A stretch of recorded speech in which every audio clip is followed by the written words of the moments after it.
Hi, I'm John Green. Welcome to Crash Course Religion. So this one will be fun and not at all stressful. God is dead and we've killed him, at least according to 19th century German philosopher Friedrich Nietzsche. Nietzsche was an atheist, meaning he didn't believe in a deity. He was also a harsh critic of Christianity and religion in general. But this wasn't his way of bragging. It was an alarm bell, a warning that there may be some downsides to conceiving of a universe governed by physics and not divine will. Without God, who will we look to for moral guidance? The death of God could spell the end of European society, of the whole world. And yet, the world has continued to spin, so were the rumors of God's death an exaggeration? Maybe, but Nietzsche's generation wasn't the first to give up their belief in God, and certainly wouldn't be the last either.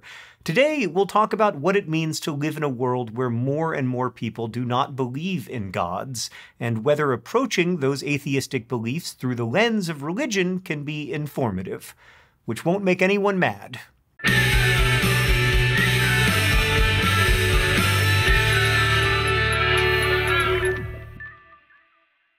The word atheism comes from the Greek word atheos, meaning without a god, and that's pretty much what atheism is today, a lack of belief in a higher power. But the word's meaning, like the folks who identify with it, has changed over time. Like back in the 16th and 17th centuries, when the word first gained traction in Europe, the Protestant Reformation was in full swing and people needed a new vocabulary to describe the splintering of religious beliefs that was happening. The word atheist was originally coined as an insult, something few people would have identified with. English dictionaries from the 1600s defined atheism as a, quote, damnable doctrine, and often included quotes meant to discourage people from becoming atheists, which, I guess dictionaries have never been impartial, but it didn't stick. French philosophers like Voltaire and Diderot in the late 17th and early 18th centuries made the idea of non-belief a lot more mainstream and visible, even as they struggled with their own faiths personally. Similarly, some of the founders of the United States, while not technically atheists, were into deism, where they thought God technically existed, but after making the universe, he just left it alone, like a watchmaker, or like my personal hero Charles Alderton, who invented the perfect soda recipe, Dr. Pepper, and then left it alone to take over the world. Different deists were more or less prone to reject Christianity, with some interested in Christianity's moral and ethical teachings while ignoring, like, the God stuff. Thomas Jefferson, for instance, spent years privately cutting every reference to the supernatural out of a Bible while pasting and moving around certain teachings on morals and ethics. Atheism really took off during the 19th century, with the writings of folks like Nietzsche, Charles Darwin, and Karl Marx. While Darwin himself was neither here nor there on the existence of a God, his theories about human evolution were often seen as in opposition to the Christian creation story, and Darwin's friend and fellow scientist Thomas Huxley even debated the highly regarded Bishop of Oxford on the topic, and essentially told the bishop, "I'd rather have an ape for a grandfather than a guy like you."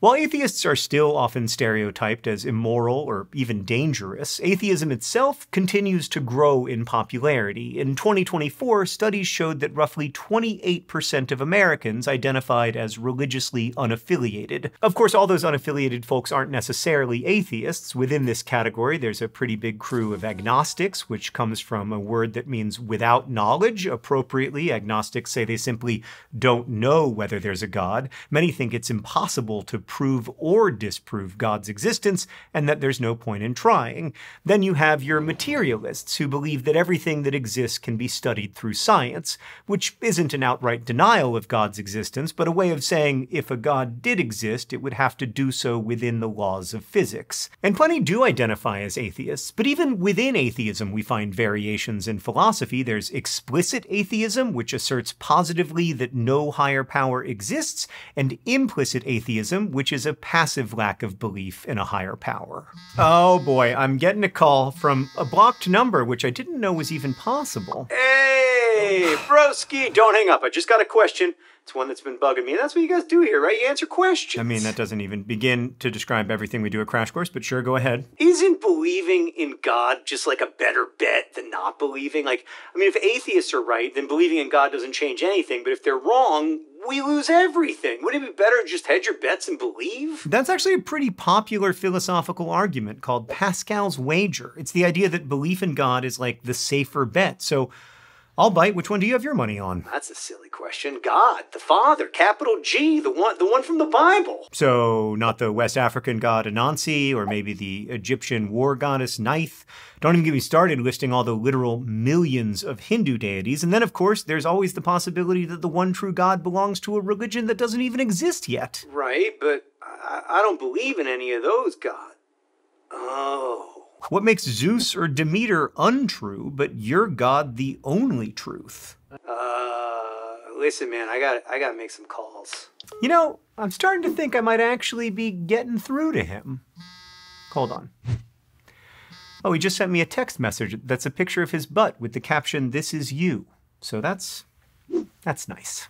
But our friend the Devil's Advocate has brought up a good point, just not the one he was trying to make. Atheism, as we know it today, is often brought up in opposition to Christianity, but the idea itself is considerably older and more diverse than that comparison suggests. In many cultures throughout history, there have been groups who didn't care if the gods and goddesses of their people were really real, and others who specifically didn't believe in the popular deities of their day. Up to 20% of people who identify as Christian aren't sure they believe the God of the Bible is really real, and therefore might be classified as agnostic. And in other religious traditions, including Judaism, it's even more common. Ancient India saw multiple schools within Hinduism that denied the existence of an eternal or personal god. Buddhism was founded by a guy who didn't have much use for deities. Jainism, a religion that was founded in the 5th century and influenced the nonviolent ideologies of people like Gandhi and Martin Luther King Jr., has no rules about believing in a higher power.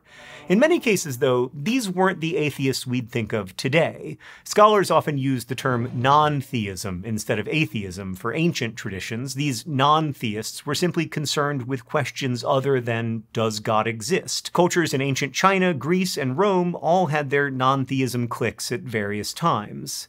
In the last couple centuries, though, especially in the United States, atheism has broadened into a way to critique religion, society, and politics, especially the places where society is shaped by religious traditions. The American writer and abolitionist Frederick Douglass, who was formerly enslaved, criticized the hypocrisy of slave-owning Christians. He once wrote, "I should regard being the slave of a religious master the greatest calamity that could befall me."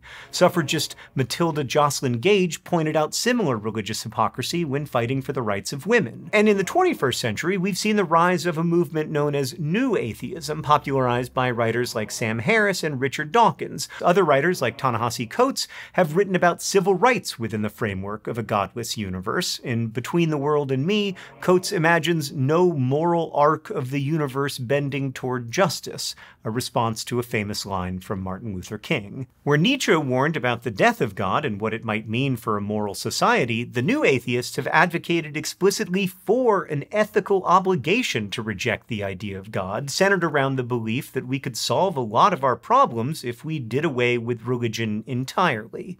The New Atheists have at times been labeled dogmatic and even fundamentalist in their belief that there's no God, which has led some to wonder if atheism is also a religion.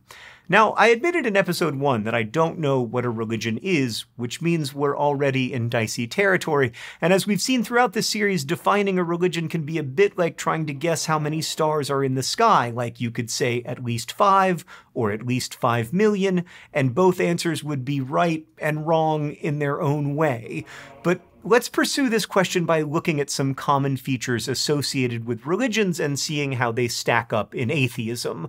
Obviously, the whole supernatural higher power thing is out, but religions also serve as a framework that help people organize, shape, and make sense of life. For some atheists, the critique of religion fits that bill. Deconstructing religion and religious power is a moral imperative and an organizing principle in their lives.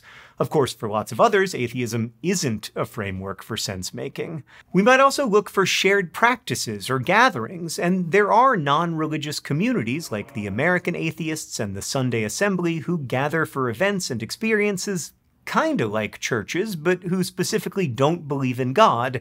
So shared practices are on the table, although only a tiny percentage of atheists attend such gatherings. And what about shared belief? Well, this one clearly varies too. Just like we've discovered the incredible diversity in the beliefs within each religion, atheists share some beliefs and convictions and also have a lot of different priorities. So this one gets a solid maybe as well. Finally, there's doubt. Doubt is the foundation of atheism. And it also might be one of the most universal experiences humans share.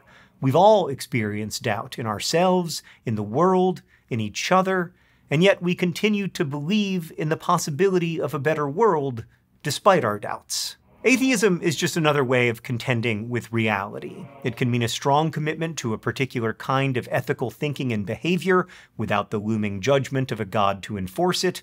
It can also mean simply having too much going on to think about religion, or believing that the only things that matter are the things we can measure scientifically. Atheism defies broad brush painting. But perhaps the biggest hallmark of atheism is that it has always existed alongside theism. It's not a reaction to, but a complement of the religious frameworks that guide many lives. Whether it can be called a religion is up for debate. I think it boils down to whether you see religion primarily as whatever lenses through which you consider moral imperatives and ultimate concerns, in which case atheism is perhaps at least for some a religion, or whether you see religion primarily as a way of seeking connection to and understanding of the less empirical parts of consciousness, in which case atheism is a rejection of religion and best considered outside of it. And if you think I'm going to come to a firm conclusion here, you haven't been watching the rest of this series. Next time, we're talking about religious texts, who wrote them, who's equipped to interpret them, and how they influence our lives. I'll see you then. Thanks for watching this episode of Crash Course in Religions, which was filmed at our studio in Indianapolis, Indiana, and made with the help of all of these nice people. If you want to help keep Crash Course free for everyone forever, you can join our community on Patreon.